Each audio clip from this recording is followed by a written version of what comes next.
राधे राधे सभी को। आज हम सुखी वैवाहिक जीवन और अखंड सौभाग्य का पर्व हरियाली तीज के बारे में जानेंगे। हरियाली तीज का व्रत हर साल सावन मास के शुक्ल पक्ष की तृतीया तिथि को मनाया जाता है। इस दिन सुहागिन महिलाएं अखंड सौभाग्य, सुखी वैवाहिक जीवन की कामना करते हुए व्रत रखती हैं। इसके साथ ही कुंवारी कन्याएं मनचाहा वर पाने के लिए इस व्रत को रखती हैं। इस दिन शुभ मुहूर्त पर भगवान शिव और माता पार्वती की पूजा की जाती है। इस साल श्रावण मास की शुक्ल पक्ष की तृतीया तिथि 2 दिन होने के कारण असमंजस की स्थिति बनी हुई है कि किस दिन हरियाली तीज का व्रत करना होगा। तो आइए हम जान लेते हैं हरियाली तीज की सही डेट, शुभ मुहूर्त और पूजा विधि। शिव पुराण के अनुसार माता पार्वती ने भगवान शिव को पति के रूप में पाने के लिए कठोर तपस्या की थी, जिसके बाद इस दिन उनकी तपस्या से प्रसन्न होकर शिवजी ने उन्हें पत्नी के रूप में पाने की हाँ भरी थी। इसी कारण इसे शिव पार्वती के पुनर्मिलन की स्मृति के रूप में मनाया जाता है। इस दिन व्रत रखने से अखंड सौभाग्य, सुखी वैवाहिक जीवन और मनचाहे जीवन साथी की प्राप्ति हो सकती है। हरियाली तीज की सही डेट। वैदिक पंचांग के अनुसार श्रावण मास के शुक्ल पक्ष की तृतीया तिथि 14 अगस्त 2026 को शाम 6:46 पर शुरू हो रही है, जो कि 15 अगस्त को शाम 5:28 पर समाप्त होगी। तो ऐसे में उदया तिथि के हिसाब से हरियाली तीज का व्रत 15 अगस्त 2026 को रखा जाएगा।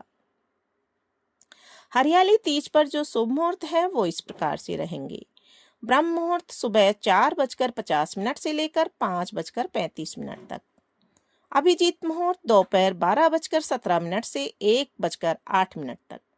विजय मुहूर्त दोपहर 2:51 से लेकर 3:42 तक रहेगा।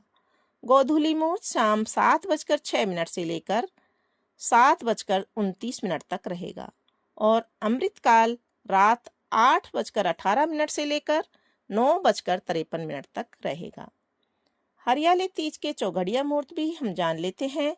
शुभ है इनमें, जिसको उत्तम भी कहा जाता है, शुभ या उत्तम 7:29 से लेकर 9:08 तक शुभ है।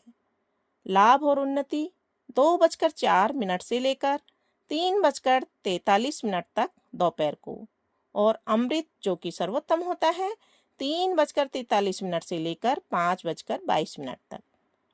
हरियाली तीज पर इस बार बहुत ही शुभ योग बन रहे हैं। पंचांग के अनुसार इस साल हरियाली तीज पर शिव सिद्ध के साथ रवि योग का निर्माण हो रहा है। शिव योग के समय की बात करें तो सुबह 7:08 तक रहेगा। इसके बाद सिद्ध योग आरंभ हो जाएगा और इसके साथ ही रवि योग पूरे दिन बना रहेगा। धार्मिक मान्यताओं में हरियाली तीज व्रत का बहुत ही विशेष महत्व है। इस दिन व्रत रखने से सुखी वैवाहिक जीवन के साथ पार्टनर के साथ प्रेम और विश्वास की वृद्धि हो सकती है। शास्त्रों के अनुसार माता पार्वती से शिवजी को पति के रूप में पाने के लिए करीब 107 जन्मों तक कठोर तपस्या की थी। 108वें जन्म में कठोर तपस्या से शिवजी प्रसन्न हुए थे और भगवान शिव ने मां पार्वती को पत्नी के रूप में स्वीकार किया था। तो बोलिए भगवान शिव की जय, माता पार्वती की जय।